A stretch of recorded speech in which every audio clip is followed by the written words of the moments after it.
Hi, I'm Jerry Fordyce. I'm a teacher here at Tomball High School. Tomball is in the northwest part of Harris County, where Houston's located.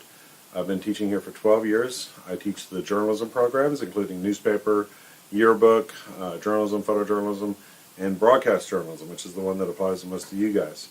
I was a journalist for 30 years and decided to go into teaching to share my experiences and pass along my information to others. You ask if I could have any other job, what would it be and why? Honestly, journalism is the only thing I've ever wanted to do. I absolutely love it. If I ever get out of teaching, it'd probably be to go back into journalism and work as a reporter again. You ask how the kids are different today. Honestly, there's all this talk about kids today being snowflakes and all this other stupid stuff, but I find kids today are more aware of the world. I'm not saying they're smarter or better or worse than the kids before them, but they're very aware that they're inheriting a world that has a lot of problems, and they do seem dedicated to try to solve them, which is a good sign. I think it bodes well for the future. I've actually had several teachers or several students that go into teaching. Journalism is one of those fields of study that lends itself to teaching. So it's a large number of journalism students in high school go on to become teachers, and they're very satisfied with that choice. It's something that's a good profession. They really enjoy it. The one thing I would change to help kids learn better, honestly, for my programs, a lot of it is just resources. I have 20-something kids in broadcasting. I have 20-something kids in yearbook. We're all fighting over the same 6 cameras that are worth using that I have.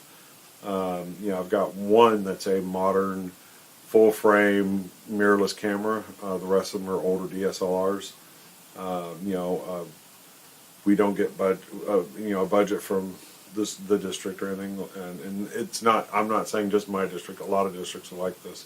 So if we want equipment, we have to raise money for it. We have to, use money that we raise from, yearbook and like sales and stuff or fundraisers. We've done the, donors choose programs and things like that. My biggest wish is that we could just say, hey, I need, for example, I need headphones for my students to use when they watch videos. And unfortunately, there's no way to do that. And so opportunities like this to be able to get that equipment comes in pretty handy. And in fact, that's what I'm going to be using the headphones for, is for my broadcast program. You can imagine the cacophony of noise if 20 kids were watching different videos or editing different videos at the same time with the speakers turned on. In fact, a lot of my computers don't even have speakers, so they have to use headphones. Today's headphones, a lot of my kids have iPhones, and that's a completely different jack, so they can't use those like they used to be able to do. So I want to be able to have a box available to give one to each of my students in broadcasting so that they can always, they'll have the name on it and stuff, and that'll be theirs, and they'll always be able to just grab one and listen as they edit videos and stuff like that. So they'll be a very practical addition to my program. Thank you.